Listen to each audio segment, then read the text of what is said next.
કેમ છો બધા? ચાલો આજે હું તમને એક મસ્ત મજાની વાર્તા સંભળાવું. એક મેળાની વાર્તા. અને ત્યાં કોણ આવ્યું ખબર છે? એક ખાસ મહેમાન. સાંભળવી છે ને? તો ચાલો શરૂ કરીએ. તો છે ને, આપણી વાર્તાની શરૂઆત જ એક ગીતથી થાય છે. એવું મજાનું ગીત છે કે આપણને એવું જ લાગશે કે જાણે આપણે પોતે જ મેળામાં પહોંચી ગયા. ચાલો ત્યારે મારી સાથે ગાજો હો. ચાલો જોવા જઈએ મેળો, ચાલો જોવા જઈએ મેળો. એમ સમજો કે આપણે બધા સાથે મળીને એક મજાની સફર પર નીકળ્યા છીએ. અરે વાહ! મેળામાં જઈને આપણે શું કરીશું ખબર છે? સૌથી પહેલાં તો મોટા ચકડોળમાં બેસીશું ને ગોળ ગોળ ફરીશું. પછી એક મસ્ત જાડાપાડા હાથીભાઈ પર બેસીશું અને હા, ભાઈ માટે તો ગોળ ગોળ ફરતો ભમરડો લેવાનો જ. અને મમ્મી માટે? એના માટે એકદમ સરસ મજાની માળા. ત્યાં તો કેટલા બધા નવા રમકડા જોવા મળશે. આટલું બધું ફર્યા પછી તો ભૂખ લાગે જ ને. તો મેળામાં શું ખાઈશું? પહેલાં તો તીખી ચટપટી ભેળ અને પછી એકદમ ઠંડો મીઠો આઈસ્ક્રીમ. વાહ ભાઈ વાહ! મોંમાં પાણી આવી ગયું ખરું ને? ચાલો, ગીત તો પૂરું થઈ ગયું, પણ આપણી અસલી વાર્તા તો હવે શરૂ થાય છે. કારણ કે મેળામાં એક એવો મહેમાન આવે છે જેના વિશે કોઈએ વિચાર્યું પણ નહોતું. કોણ હશે? તો આ વાર્તા છે એક ગામની. ગામનું નામ હતું હાથીજણ. અને આ ગામ છે ને, એક મોટા જંગલની એકદમ બાજુમાં જ આવેલું હતું. દર વર્ષે અહીંયા એક મોટો મેળો ભરાય. પણ આ વખતે મેળામાં કંઈક નવું હતું.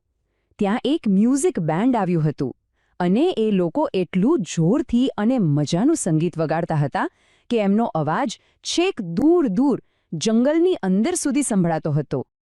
હવે જરા વિચારો, જંગલમાં આટલું સરસ સંગીત સંભળાયું તો એ સાંભળીને જંગલમાંથી કોણ બહાર આવ્યું હશે? કોઈ પ્રાણી કે પછી બીજું કોઈ? એ હતું એક નાનકડું મજાનું હાથીનું બચ્ચું. સાચું કહું છું.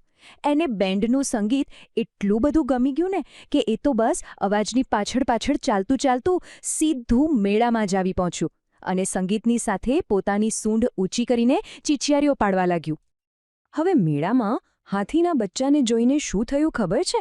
બધા બાળકો એ તો એકદમ ખુશ થઈ ગયા, તાળીઓ પાડવા લાગ્યા. પણ જે મોટા લોકો હતા ને, મમ્મી પપ્પા અને બીજા બધા, એ લોકો થોડા ગભરાઈ ગયા. એમને થયું કે આ હાથીનું બચ્ચું તોફાન કરશે તો? પણ હવે વાર્તામાં એકદમ મજાનો ભાગ આવે છે. હવે આ હાથીનું બચ્ચું છે ને, એ બધાને બતાવશે કે એ તો એકદમ ડાહ્યું છે અને દોસ્તી કરવા આવ્યું છે. હાથીના બચ્ચાને સમજાયું કે મોટા લોકો ડરી ગયા છે. એટલે એ શું કરે છે? એ ધીમે બધાની નજીક આવ્યું અને પોતાનું માથું હલાવ્યું. જાણે કે એ કહેતું હોય, અરે તમે ચિંતા ના કરો, હું તો તમારો દોસ્ત છું. અને પછી તો જુઓ શું થયું. એક તરબૂચ વેચવાવાળા કાકા હતા. એમણે એને તરબૂચનો મોટો ટુકડો આપ્યો. પછી શેરડીવાળા કાકાએ એને મીઠી શેરડી આપી. અને પેલા હાથીના બચ્ચાએ બધું જ મજાથી ખાધું અને પછી પોતાની સૂંઢ ઊંચી કરી, જાણે કહેતું હોય, તમારો ખૂબ આભાર. હવે તો બધા બાળકોને પાક્કું થઈ ગયું કે આ તો બહુ જ સારું બચ્ચું છે. અને એટલામાં જ फ्रेंड्स, इस वीडियो को पूरा देखने के लिए आज ही फ्लेक्सी टीचर ऐप सब्सक्राइब करें, जहां आपको मिलेंगे animated videos, digital books, text book solutions, notes, DPP और क्विज.